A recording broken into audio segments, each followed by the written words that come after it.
Hello everyone and welcome to another episode of GDDV 501, Lighting and Rendering. My name is Kasanis. This would be considered week 3 of Lighting and Rendering if you were attending Centennial. And I think we're moving along pretty darn well. Let's take a look. We've already done a course intro and talked about cinematography in general terms. We talked about the real world camera and we talked about the idea of equivalent exposure. That's going to allow my students to go out there and capture some images that will represent the learning that they've done in school. Today we've got a pretty long video. We're going to be talking about compositional guidelines. We'll be talking about shot composition and compositional guidelines. And this first video in this particular week is going to be a little bit long, I think. All right, everyone, let's get started. All right, guys, we got a lot coming at you today. Compositional guidelines is a big topic. Composition in general is a big topic, and I'm going to try and stuff it all into one video, but I don't know. If I have to break it in half, I'll break it in half at some point. All right, guys, so a quick review, and this is important stuff. I want you thinking in these terms as far as the remainder of this course. I'm going to say what I'm about to say a million times, so I'm sorry if it's boring, but I want you thinking in these terms. What is cinematography? It's the art of motion picture photography. In our case, it's the art of digital image that we're producing through our game. Cinematography is used to tell a visual story or to evoke a specific feeling or mood from our viewer. And this is the main point I want to make within this course, right? We're trying to make our players feel something in our games. We want them to feel something, a connection of some kind. We also want to be able to utilize the visuals that we create to tell our players the story of our game, the underlying narrative, the underlying lore of our game. It's super important that all of our shots must be functional and artistic, meaning that they can do something and they're pleasing to look at, right? All of our shots are there for some reason and they are pleasing to look at. And we really accomplish these goals through something called shot composition. Shot composition is basically the creation of the shot, right? What is in our shot? Now, it's important. Those points are important, yes, but additionally, within games and interactive medium, it's very important to understand that your shot composition, your shots, what the player is seeing, is going to drive the player's actions as well. If we want them to go somewhere, we have to tell them to go in to that location. And yes, we could absolutely do it through, dialogue. Please move to square 4 if we really wanted to, or we could use great big arrows that are pointing, go over here. But more subtle terms are available to us. We don't have to do things so bluntly. And utilizing proper shot composition is going to allow us to drive a player's action, whether it's moving from one place to the other, whether it's performing some particular task. It's going to allow us to drive our player's actions, right? So today we are going to talk about the 5 basic compositional guidelines that can be used to help you drive your player into doing what you want them to do, to help you drive your player's actions. We're going to talk about simplicity, rule of thirds, balance, and contrast. Those are the 3 big headings. Simplicity is broken up into fill the frame, backgrounds, and clutter. Rule of thirds basically comes down to avoid the middle. We're also going to talk about the idea of framing, so leaving space to room or lead room in front of your player. And frames within frames are natural framing, meaning allowing something within your frame to kind of highlight what you want your player to look or where you want your player to look.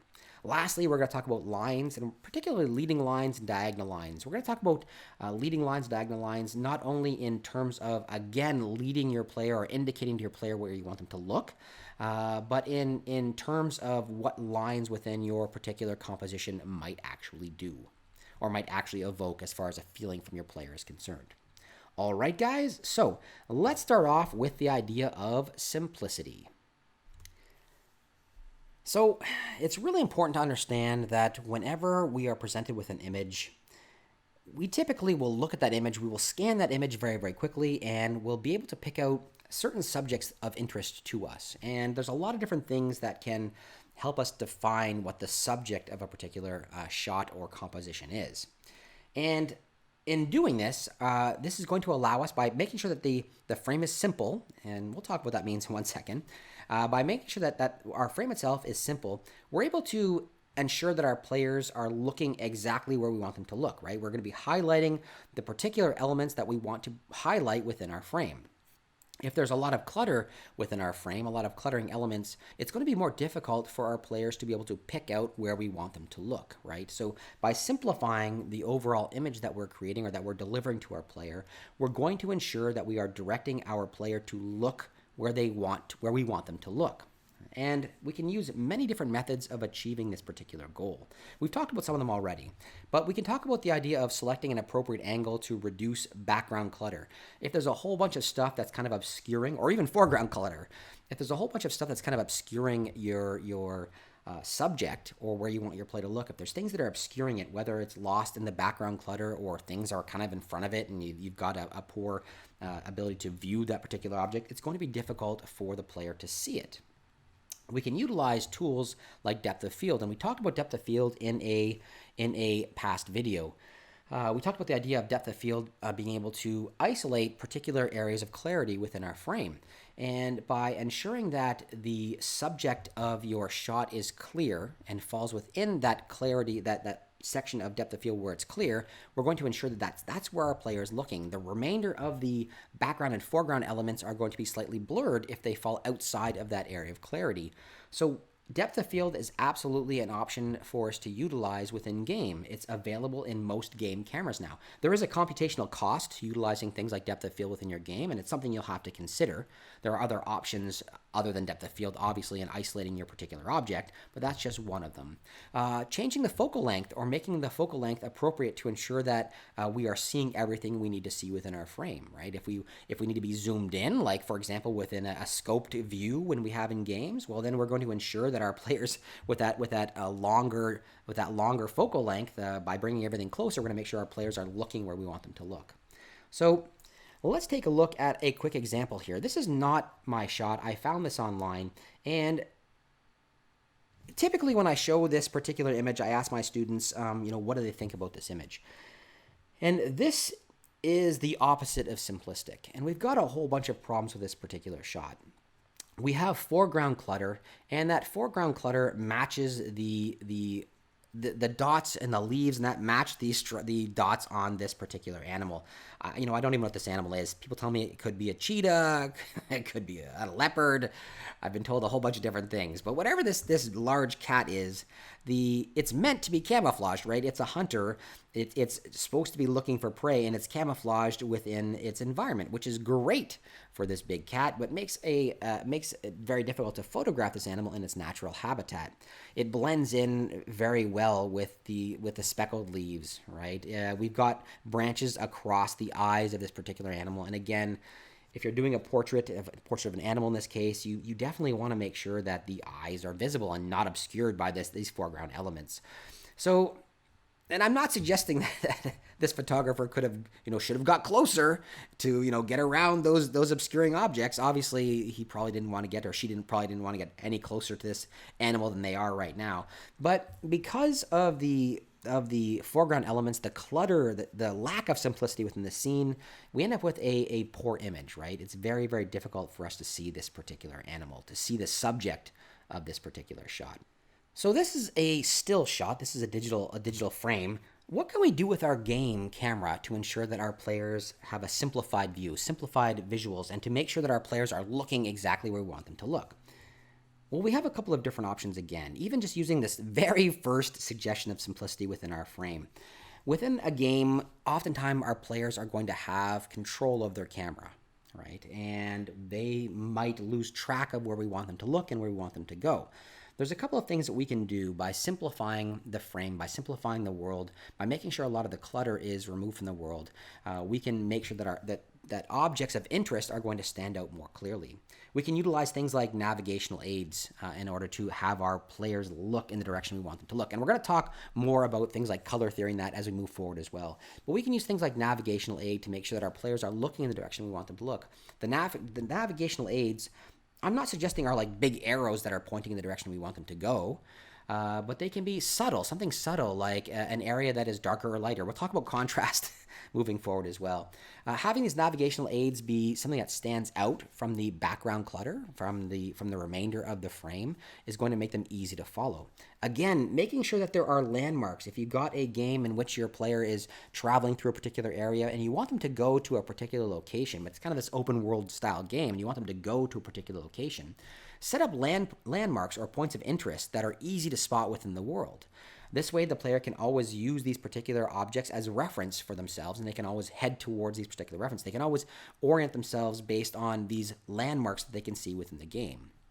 These are great as navigational aids, right? You can always have your player moving towards a particular location within your frame, or at least let them know where they are within your game world.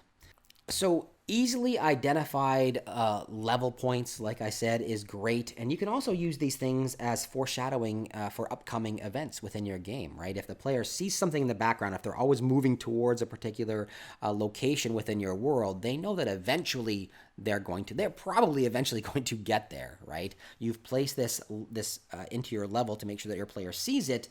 So it's a navigational aid, yes, but maybe it's also foreshadowing an upcoming event. So again, the player can be reminded of the task they're trying to do, or maybe even the overall objective within the game itself.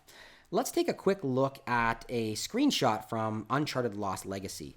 And this particular object is very prominent. You can see this tower in the background, and all around it we do have lots of clutter within this particular scene, and the tower itself is a little bit cluttered as well, right? There's a lot of knobs and protrusions on that particular tower. But this game has utilized contrast, which we'll talk about in a bit, and color theory, in order to make sure that the object of interest stands out from everything else.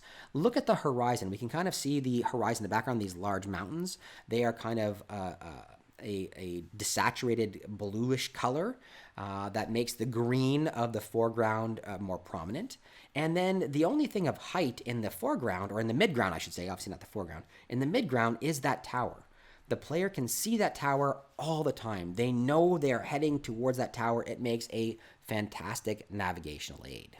So a couple things. You want to make sure that your subject is prominent within your scene. If we're talking about, we have to really be careful here. When we're talking about a digital image, you have chosen a subject that you're going to take a photograph of. That is your particular subject.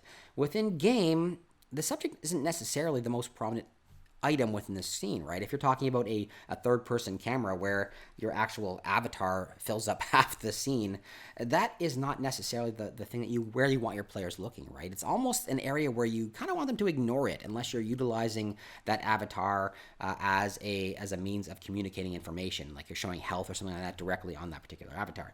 The avatar almost becomes invisible, so it's not really the subject of your scene within game. So remember that. You're going to want to fill the frame with whatever your subject is, whatever the narrative that you're trying to communicate is. You want to make sure that you fill the frame with those particular things. Like in the last image where we took a look at that tower, that was a prominent point within the frame itself, right? Even though the Jeep was the in the foreground and it was very, very prominent, it's not necessarily that's where we want our players looking. So make sure that wherever you want your players looking is prominent within your scene. Cut down any other unnecessary elements as well from your scene. If you don't need them, don't include them. Desaturate them. Make the subject or the thing you want your player looking at you want to make it stand out in some way. Now, it's really important that it's not always even what we want to remove entirely background. Sometimes you can't do it, and a lot of times you just don't want to do it, right? Remember we talked before about the idea of the background within your scene or the visuals within your scene allowing for environmental storytelling. And if you remove the background entirely from your particular game, then you are removing any environmental storytelling that you might be able to do through those background elements. So we probably don't want to remove it entirely, right? We want to make sure that lore is still available for our player. But we do want to cut down on the noise that's within the scene. Things that are important, make them stand out. Is probably as easy as I can state this simplicity of backgrounds. Things that are important in the background, make them stand out. Things that are less important, you can kind of hide them, right? And again, we already talked about the idea of narrowing the depth of field to make sure that objects were blurred if they're not extremely important, right? Have them fall into an area of clarity if they are important to you. All right, here is an example. This is one of my shots. Here's an example of a prominent subject. I want you taking a look at this. A lot of people think it's beer. It's actually tea. I drink my tea out of a beer mug, so maybe I'm weird. Anyway, that is a big thing of tea, and I've utilized a lot of different techniques to ensure that you are looking precisely where I want you to look. Right? I want you to look in a particular area. I want you to take note of the T. I have a very narrow depth of field. Everything that falls outside of that range is blurred out. Now, it's not gone. We can take a look at this and we can see that there is a keyboard in front of that tea mug. We can see things on it. You can see this is a table. There's a chair back there. We can see some color stuff in the background. Everything in the background is blurred. So I've used depth of field to make sure that my subject is very prominent within the scene. I've also used things like leading lines. I want you to look at that T. When you take a look at the T, the bright area on the T, when you take a look at what that is, I want you to then follow. I want your eye to then follow up and look at the curled steam that's coming off that T. So I've taken this utilizing a number of different techniques that we'll talk about here. But the important thing is, what I wanted to discuss with this particular image right now is the fact that the backgrounds are still there. We still have context for where this is. It's not obviously not sitting in a snowbank somewhere. It's not sitting in a cupboard. We can see that this is sitting on a table of some kind, and we can see some of the objects that are around it as well. So the context is still there, but the subject is extremely prominent. So moving on, I'd like to talk a little bit about motion within your frame. Simplicity, motion within the frame. And once you have a moving image of some kind, and I'm not talking about the camera movement right now, just things that are moving within your frame. So unlike a digital image, we've suddenly got this movement. We have to really give careful consideration to how much movement is occurring within our scene. If there's too much movement within our scene, if things are frantically moving about within our scene, we're really going to have a problem as far as the user's attention is concerned, right? Our user's going to be looking back and forth between different areas. Now, movement within the scene is an excellent way of drawing our users or our players' attention to something that you want them to see. And we can use things like animation or particle systems to ensure that our player looks at a particular area, right? If there's a sudden burst of a particle system off to one side, that sudden burst in an otherwise static scene, that sudden burst of a particle system is going to draw our players' attention, right? If there's a sudden explosion or something like that, our players are going to be like, what was that? Or even a particle system that even just indicates something, it's going to draw our players' attention. This works in things like the HUD as well, right? If we want our players to be aware of something if they're watching the game and we have a play area within the game, but we want to draw their attention to the peripherals in the HUD in some way, we can utilize motion within the HUD. We can use animation or particle system within the HUD to make sure that our player looks up and sees the important information that we are giving our player. So motion in general is a great way of drawing our players' attention to a particular location within the scene. Now, the important thing that we should really consider is if we look back at the 12 principles of animation, and hopefully you guys already know about this. I'm not going to go into the 12 principles of animation, but the one thing that I'd like to talk about is the idea of staging. It's a very, very important idea, and basically staging your elements so your elements are not actively competing to draw your player's attention is going to ensure that one or the other gets the appropriate amount of attention.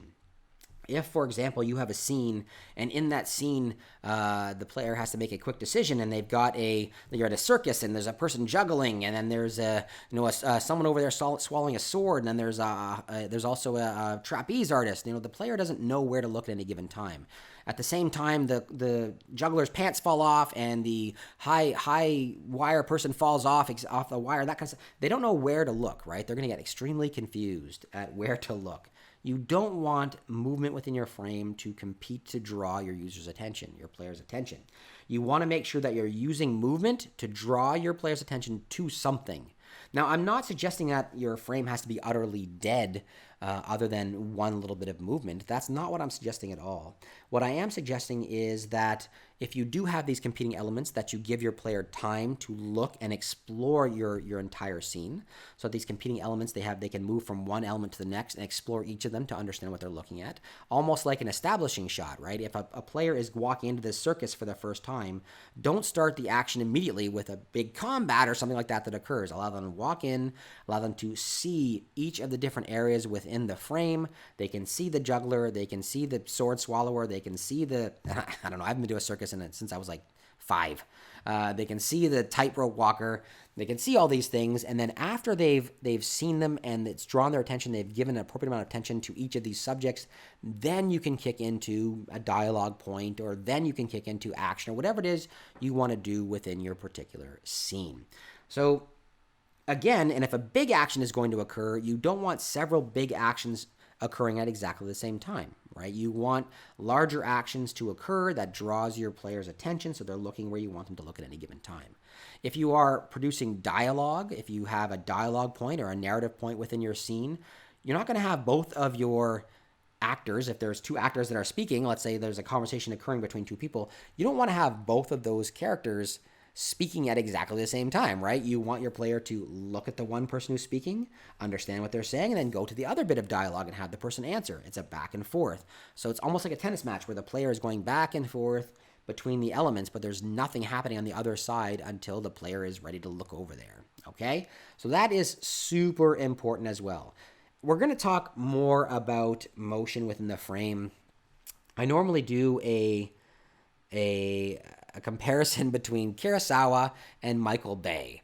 And I normally do that in my classroom, and it involves a fair amount of video, a comparison in the videos. So I'm probably not going to do that. I'm not going to actually do it within this particular section. I might move in, I might put it in later on so we can actually have a discussion about Michael Bay and Kurosawa. In fact, what I'm probably going to do is I'm probably going to move that into the synchronous portion of my classroom.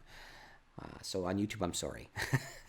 All right, guys, let's put this idea to the test. I'm going to be showing you a video, and there's going to be a lot of movement with this in the video, a lot of competing movement, and I want you to go ahead and watch the video and try and keep track of the movement that I ask you to keep track of. All right, let's take a look. All right, this is called The Monkey Business Illusion by Daniel Sims. Count how many times the players wearing white pass the ball.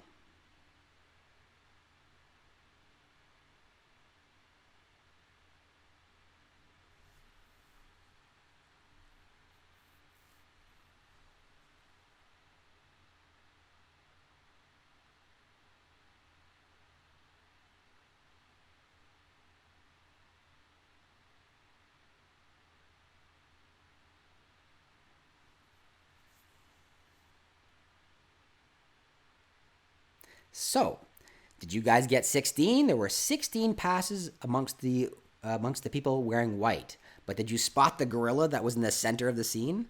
A lot of people who've never seen this video before will absolutely have missed that gorilla, all right? The gorilla shows up in the middle of the scene, but we are concentrating so hard on the movement, we are looking so hard at the additional movement that we completely ignore the fact that a gorilla shows up in the middle of that particular scene. And if you don't believe me, let's take a look at it one more time.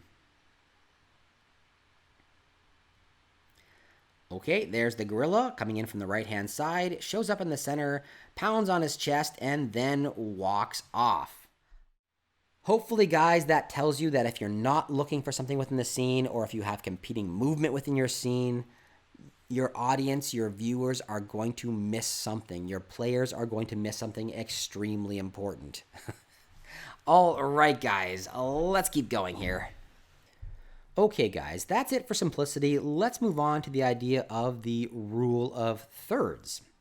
The rule of thirds is an interesting idea. In fact, some of the things we do within game kind of go against this if we look at it in a particular way.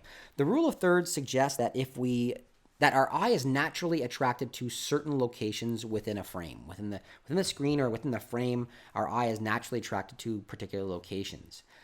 These locations, if we divide the frame into thirds, both horizontally and vertically, the third lines are where our eye is naturally drawn to. Particularly, we are interested in the area in which these lines cross. So the intersection of these lines, the horizontal and vertical lines, are areas of particular interest to us. By placing elements from our scene along these third lines or at these points of intersection are going to make a stronger composition because our eye, like I said, is naturally drawn to this particular area. So allowing horizontal objects, for example, to flow across the vertical splits and flow along the horizontal line is going to be interesting and more interesting to us. It's going to naturally draw our eye through the scene along those particular elements, moving along these points of interest. If we take a look right here, what we've got is, again, this is not one of my images, something I found. What we've got here is another shot of a cheetah. So unlike the one that we saw within Simplicity, we have an extremely simplistic background, right? We can see that the cheetah is very prominent within the scene, and the elements are falling along the lines that I've suggested, these third lines. The cheetah's head is at the intersection of the top, upper left, horizontal, and vertical crossing. It's right there. That's an area of interest. We are going to be looking there immediately, right? Or at that crossing point, we're going to see the cheetah's head. The cheetah's body is falling along the vertical third line. It's flowing along that line. It's moving from one section to the next. And as far as simplicity is concerned, we have not removed this cheetah from the context of the image itself. We can see that this image, the cheetah is in the wild, or at least in the grass. It's not in a cage or anything like that. We've got the image in the front, the foreground elements to give context to this particular image. But if we take a look at those foreground elements, we do have the long grass that once again is also flowing along the vertical split on the right hand side, that vertical line on the right hand side. So we have these tall elements that are kind of flowing from one section to the other, and we have the objects of importance, or the areas we want our viewer to look, falling in at that crossing point. Typically, if we're taking some type of portrait or something like that, we do want the object's eyes, or the subject's eyes, to follow along the horizontal top third, as an example. All right, so basically what it comes down to, the rule of thirds, is avoid the middle. And we talked a little bit about this already, about how many times within, like, let's say a third-person camera, that our player's avatar does fall in the center of the screen. Normally, it falls below the top horizon line, the horizontal line, simply so that we have lots of space to look, and we'll talk about room to move in a moment. This is going to allow our player to look around the edges, and that's really where the important gameplay is. If you're talking about a third-person camera, they're not looking at their avatar, they're looking around the edges of the avatar, right? So a lot of the space within the thirds is free for other objects of interest, right? We're not looking directly at the back of our player, we're looking above the top horizontal line, along that top third. We're looking along the vertical space as well, right? So that's where we're looking. We did see in Shadow of the Colossus, however, that our player, when they were riding the horse, fell onto one of the third lines. We saw that earlier, and again, it was a great way of ensuring that we had open space that our player could move into, and it really created this great composition within the frame itself, where we had all this open space where we could move into, and it was supposed to promote movement within the player. So it's really great to be able to utilize the rule of thirds, and depending on where you want your player looking, you're going to want certain things to fall within those third sections. Here's another example right now. We can see in Uncharted where we've got the character falling along the third. The cliff edge is falling along the third. It's using a lot of other stuff as well, contrast, to make sure that we're looking where we want them to look. Our character is very prominent. Our character falls within this kind of negative space that's created around the character by the water. So the background elements are relatively, even though there's a lot going on in the background, our area around our player is relatively clear and clean. Our player is very prominent and falling along that rule of thirds. In fact, the player right now is falling directly on the crossing of the right hand vertical line and the bottom horizontal line. That's where the player is currently located within our scene. Okay, awesome. Let's go on and take a look at the idea of balance and contrast. So balance and contrast, and we've talked about this a little bit already. We've talked about the idea of creating contrast between your foreground, or your object of interest, your subject, and the foreground and background elements, right? By ensuring that there is a contrast between those two in clarity and color, etc., you're going to allow the subject to stand out in some way. And that's really what we want to do, right? We want to make our subject stand out. We want to direct where our audience is looking. It's really important that we go ahead and balance the colors within our scene and the contrasting areas, the physical elements within our scene as well. If it's out of balance, meaning that there is too much that is contrasting, if there's nothing that's clearly meant to stand out, then nothing is going to stand out. Additionally, when we start to have too many contrasting colors, there's too much highly contrasting color within our scene, our player might not understand where they should look, right? If there's too many contrasting colors, not just too much contrast, but too many contrasting colors within our scene, our player is not going to understand where we want them to look. Let's take a look at this particular image. When I show this image, this is not mine, by the way. When I show this image, I'm hoping that you guys immediately, your eye was immediately drawn to the bright red, I don't know if that's an upside down apple or maybe a peach within the scene. Your eye is drawn to that location. Now let's take note as well that that bright red location falls along with the rule of thirds. The bright red location is on the intersection of the left-hand vertical line and the lower horizontal line, right? It falls right there. And this bright red spot really creates an anchor for you to look at. So you're going to look at that particular object, you're going to explore that particular object, that bright red spot, and then you're going to explore the remainder of the frame. And you'll keep coming back as you explore the remainder of the frame, you'll keep coming back to that bright red object, right? It gives us an anchor somewhere that our player or our viewer can keep looking over and over again. They can return to that, and it helps them to orient themselves within the frame, which is great. And that's exactly what we want to do. Explore the area of interest, explore the rest of the frame, and return to the area of interest. Let's take a look at this example. Now, this is one of my shots. In this particular shot, I'm hoping it's obvious, that I want you to look towards the bottom right-hand corner. And again, my area of interest falls along with the rule of thirds. It is at the right-hand vertical line and the lower horizontal line. It meets that at that crossing point.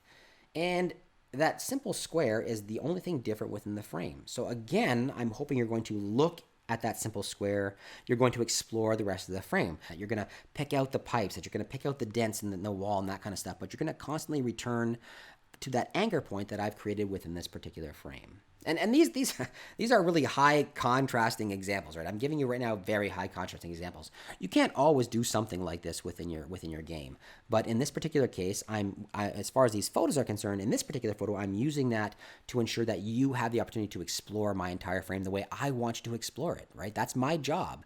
My job as a cinematographer is to make sure that you, my player or my viewer, is exploring my game in the way that I want you to explore it. Here's another example of a high contrasting image. Now, this one doesn't follow the rule of thirds precisely. I've moved, this is a portrait of me. That's me right there. I did a self-portrait. And in this particular case, I've moved the eyes down, but I've created an area of high contrast using light, a light source, to ensure that you are looking where I want you to look, right? You're going to explore this image in the way that I want you to explore it. Now, you can clearly see my forehead and my eyes and my eyebrow, right? You can see all of that kind of stuff, and I want you to keep returning to that. That's the area of interest that I want you to return to. I want you to explore the rest of the image as well. I want you to look around and say, oh my God, the guy's going bald, or whatever it is you're going to say about this particular image. I want you to explore this particular image in that way, right? And I've ensured that I've created this area of high contrast using a lighting source to allow me to direct your view. Okay. This is Limbo, and again, this is the use of high contrast within a video game, and if you've played Limbo, it's a great game, right? Again, there are areas of interest that we are automatically drawn to. We have a contrast in the clarity of the foreground elements and the background elements. We know what's in the background because of the contrast that's occurred there. This is kind of an inverted method where we're using silhouette to ensure that we're looking, as opposed to the last image where I was using light source to ensure you're looking where I want you to look. In this particular shot from Limbo, the designers are making you look where they want you to look using silhouette. And again, we have these bright spots that our eyes automatically drawn to. There is no confusion about what's important within this particular frame, right? We understand what we're supposed to be looking at within this particular frame. The background elements are blurred, so they've got this use of depth of field. Even within this particular style of game, they have this use of depth of field where there's where it's less contrasting colors in the background, and they're faded colors, less saturated colors, and more black, and they're more of gray tone than the foreground silhouetted images. Okay, awesome. Let's talk about framing. So framing is interesting, and when I talk about framing, it's about the elements that are within your shot. So again, we're talking about the idea of having a foreground, a middle ground, and a kind of a background information within your shot. Typically, we place our subject or our object of interest within the midground, and the foreground and background elements are there to give us perspective, to give us context with our shot, that kind of thing. And it's really there framing framing our subject, right? It really puts context into what the image is about. What can be done within, besides just the ability to frame something, put something in the proper locations within your frame, the idea of utilizing natural framing within your shot to direct your viewer's attention. A lot of times this can be used to great effect, and we see it all the time in video games. Let's take a look at a couple of quick examples here. This is one of my shots, and I've taken this through a portal, through a window that was cut into a castle wall. And it almost looks like a snow globe, but your attention is drawn to where I want you to look. I've placed my object of interest directly in the center of the screen in this particular case. My horizon line is falling along the third lines somewhat. It's not the strongest image, but I've chosen this image to show you based on the fact that I've used natural framing to ensure that you are looking where I want you to look. Right? This natural frame automatically moves you in. I've got these lines that are kind of circling what I want you to see. If this was just open space and there was no framing, natural framing around this particular shot, you'd be free to explore a lot more. But right now, you've got a prominent object within the middle of your scene. You have that church in the background, and we explore from that church. And as we hit this natural frame, we move back into the center automatically and allows you to continue to explore that particular shot. Here is another example. Now, this one uses not only contrast, but natural framing so that you can examine where I want you to look. There's obviously a contrast between the bright yellow rind of this melon and the melon itself, and the red wall. The colors are close in matching. They're obviously not the precise same red, but we've got ourselves this naturally framed area. I want you looking at the melon. The yellow frame is immediately noticeable, and it encloses the area that I want you to explore. I want you to explore the melon, right? So you can move downwards or upwards from there. There's nothing to see upwards. You explore that very quickly, and then you move back down into the framed out section. That's what I want you to see. I'm hopefully directing your gaze where I want you to look, utilizing this contrast in color. The frame itself is then enclosing the area that I want you to explore. Okay, awesome. Here is an example within video games, and we see this all the time. Natural frames within frames. We see this all the time. We want our player looking at a particular location. When they look down the scope or look down the iron sights of their rifle, we are automatically enclosing a section of interest. Our player is going to be staring into that section as they aim down their rifle. That's what they're going to be doing, right? And we've used the natural frame to enclose the section where we want our players to explore. We want them staring down that particular section. If they're walking around like this, most people don't, if they're playing this type of games, and I'm really bad at first-person shooters, so maybe you all do, and I just do it wrong. Basically, we want our player staring down that. Whenever they're in this mode, they move slower. They're able to track their subject utilizing that frame within your frame. The other thing about framing is the idea of space to move. We want to make sure that our subject has the ability, they're looking into an area of relative emptiness, right? We want them to be able to move into a particular area within our frame. If their eyes, as an example, are not looking into an area of relative emptiness, the shot itself is going to feel cramped. It's going to feel enclosed, and we don't want that, right? We want our viewer, as an example, when looking at a shot where there's eyes or something like that within the scene, those eyes are looking into an empty space. We want our viewer to look at the character within the scene, and we want them to follow that character's gaze out into whatever they're looking at. If what they're looking at is the edge of your frame, there's nowhere for your viewer to explore. If, however, those eyes, that action line that created by the eyes moves out into empty space, well, then your viewer is going to look at your subject, follow their eye line out, and explore the rest of your frame. All right, so let's take a look at a couple of quick examples here. In this particular example, this is not my shot, a high contrasting scene where we're utilizing silhouette again to ensure that you're looking where we want you to look. Now, the little boy in this particular scene is pointing off into space. Now, a couple great things about the fact that this boy is pointing off into space is it makes the world itself feel larger, right? There's something beyond the frame. Because when we look at that little boy, we look along his arm, and there's nothing over there for us to look at. But obviously, this implies that there is something larger within this world. There's something more in this world, right? There's something past our frame, and it's going to make us want to explore this even further, especially if we're talking about the idea of a game where the player might have control over the camera. They might look where this child is looking to see what's being pointed at, right? If this shot was framed differently and instead the the child was pointing at the very edge of the frame and there was a wide open space behind the child, it would feel much different. The shot would feel enclosed. We wouldn't have this need to explore because there's absolutely nothing there. The kid is pointing at the edge of the frame. All right, so giving your subject room to move within the frame as if they're moving into that particular direction is going to direct your viewer's gaze. When we talk about the idea of video games and the idea of room to move, again, we saw this in an early example when we saw in Assassin's Creed the ability to climb the tower. As we were moving up the tower, the camera moved down and behind our player and looked upwards in the direction that the player was moving. This opened up space for us to anticipate what was coming next, right? If we do that, if we follow that same idea within our game, if we've given our player room to move in the direction they're moving, so there's space in front of them, they have time to react to the things that are occurring in front of them, right? The important area in the direction that they're moving. Okay, awesome.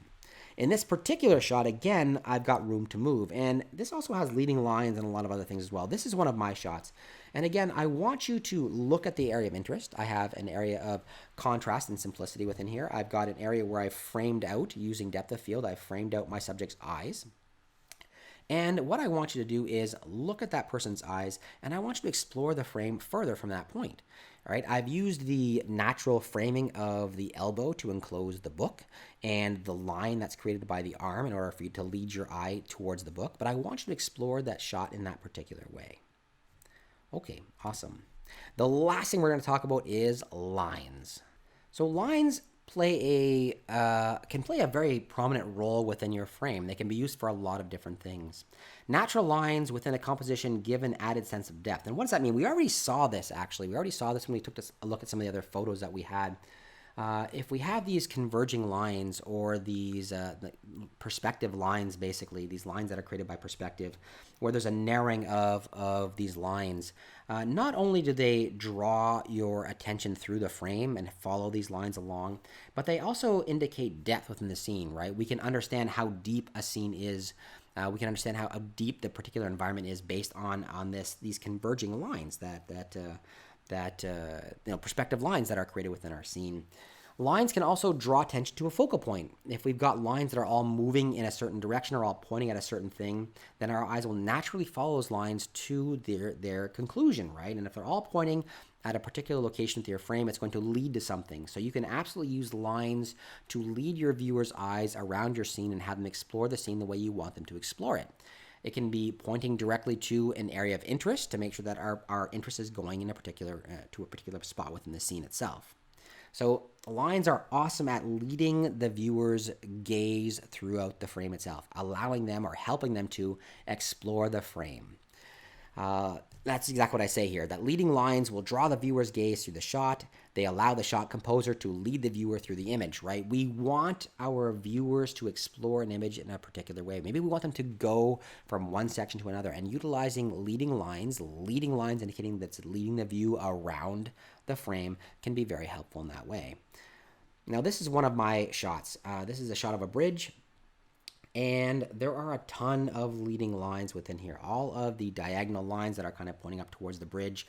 These two curves that kind of go through the frame and lead your eye from one direction to the next. I'm hoping in taking this shot that your eye automatically follows along the curve of this particular bridge. And all of those support guy wires are also ensuring that you're looking that direction. If your eyes fall to either side of that bridge, I'm hoping the guide wires on this particular bridge or support wires, whatever they are, automatically lead you back into that curved section.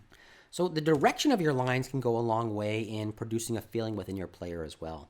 Typically, horizontal or vertical elements, or horizontal or vertical lines within your frame will lend to a feeling of stability within the frame itself. And diagonal lines lead to this feeling of drama or speed or uncertainty that we can see by these diagonal lines.